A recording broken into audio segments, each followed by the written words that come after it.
Allez, salut à tous et à toutes et bienvenue sur la chaîne Expert Pilote School et bienvenue dans la nouvelle rubrique Le Roulage, rubrique qui essaye les voitures de série, qui les présente aussi.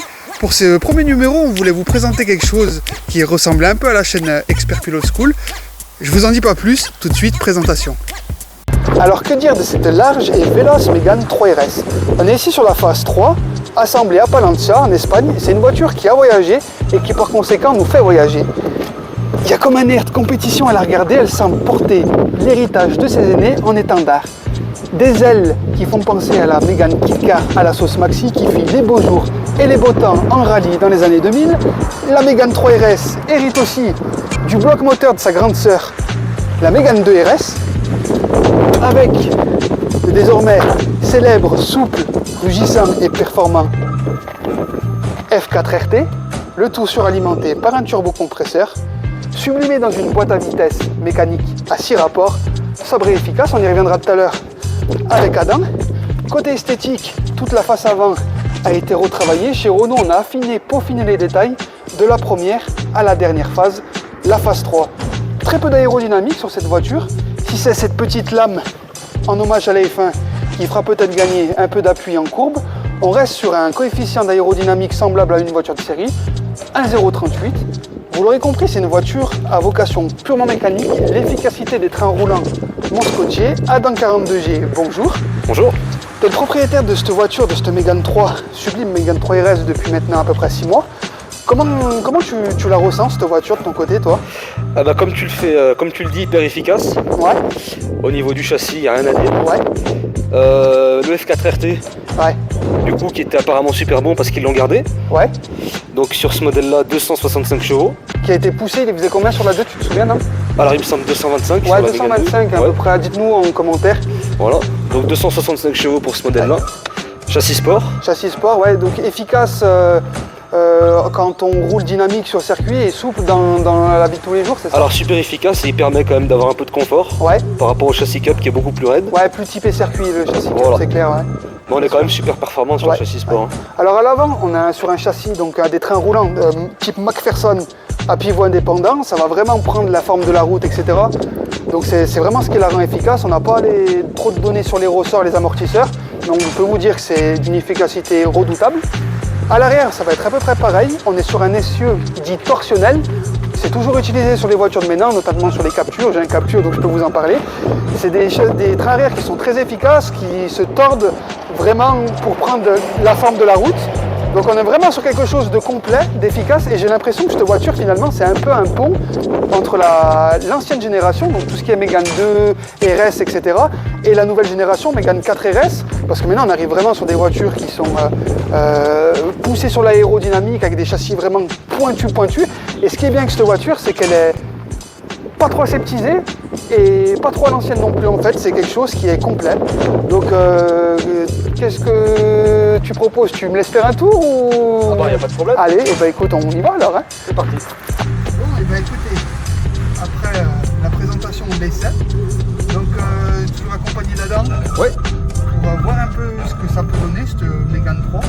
Donc voilà, on est quand même sur route ouverte, il y a relativement pas beaucoup de monde, mais c'est pas une raison, on va quand même essayer de rester cool, parce que voilà, il y a du monde, et puis le but c'est pas de se mettre en danger ou quoi, donc on va essayer de la rouler, je vais essayer de vous dire ce que j'en pense.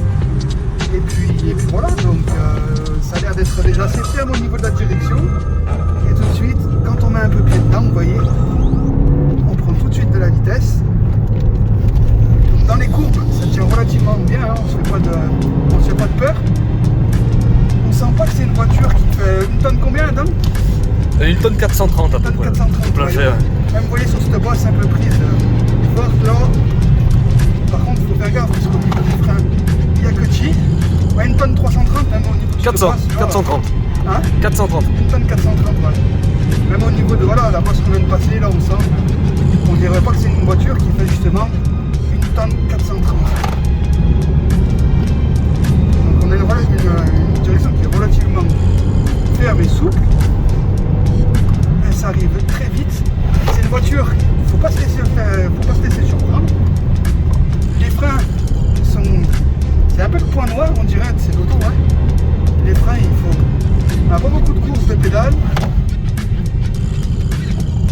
faut bien doser la pédale. Premier ressenti, c'est un peu ça. Faut bien doser la pédale. Et il faut savoir bien où on va aussi, parce que elle pardonne pas. Au niveau du freinage, c'est quelque chose qui est assez pointu. On va être sur quelque chose qui est vraiment pointu. Voilà, faut pas se louper. Là, il y a plus de châssis de moteur qu'il y a de freinage. Donc attention aux grandes vitesses. Bien garder les yeux sur le point de corde, ça arrive très vite. Donc voilà un peu. Au niveau suspension, amortisseur, on sent que c'est vraiment grivé ou planté au sol. Hein. Il n'y a pas de doute sur ça. On est vraiment dans une voiture à l'ancienne, collée et rivée. Dès qu'on va prendre un peu les appuis, on sent que sur les plaques noires, bon, les pneus sont un peu usés, alors ça y est pas, mais on sent que sur les plaques noires, vous voyez, on peut y aller, elle est rivée.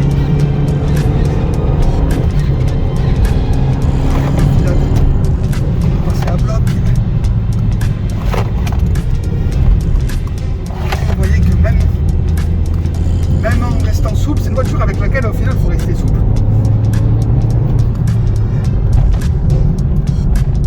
Pas elle est vivante du train arrière aussi hein, dans ces droites 90 là avec un quart de volant, elle vit hein.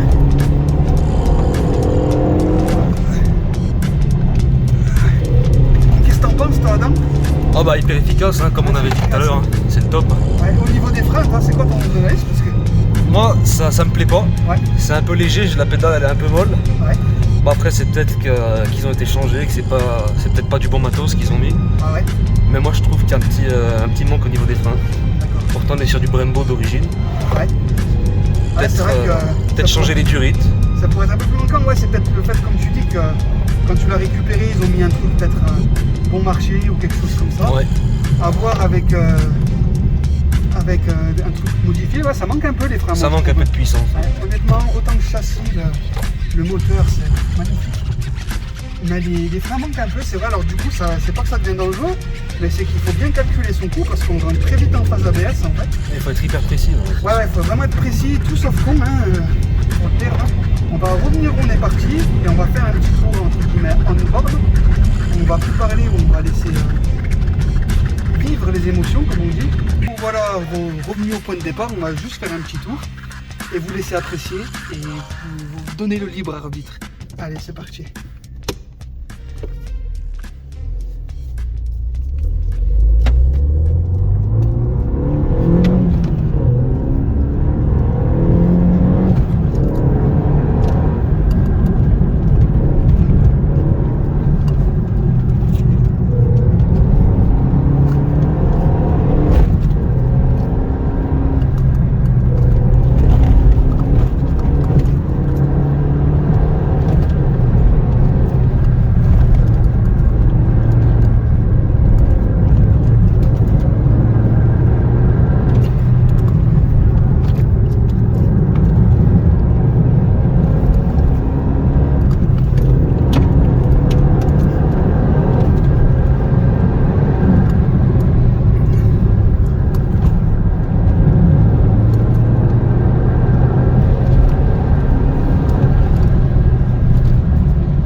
Comme on a dit, à l'ancienne.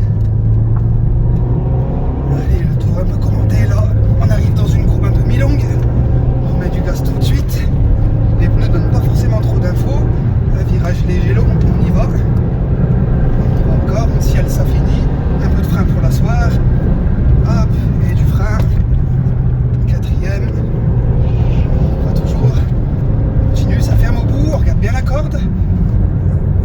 Légère corde et à fond, et les enfilades sont aussi à fond, ça peut piéger, il faut faire gaffe, et du frein, elle bouge un peu, et du frein,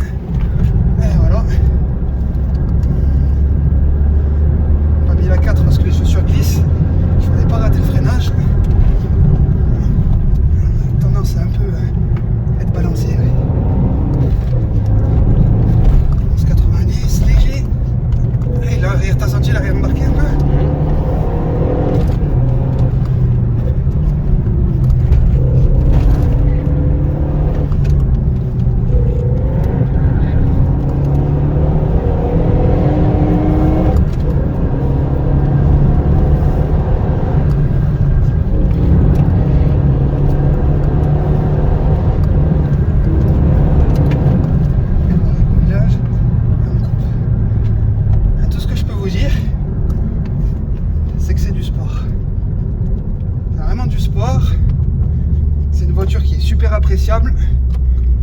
Contrairement à ce qu'on croit, il ne faut pas l'acheter et il faut bien la comprendre, être en symbiose. Et ben écoute, en tout cas, Dan, je te dis merci pour ce tour. Eh ben de rien. À la prochaine. Je crois que tu as une vidéo qui est prévue sur la Mégane 3 aussi. C'est ça. RS, donc ça sera sympa. Je mets le lien ici, la chaîne d'Adam 42G, abonnez-vous, allez le suivre. Il fait des super contenus, moto, voiture, c'est ça, hein? Exactement. Et puis je vous dis à la prochaine sur Expert Pilot School. Pardon, à plus.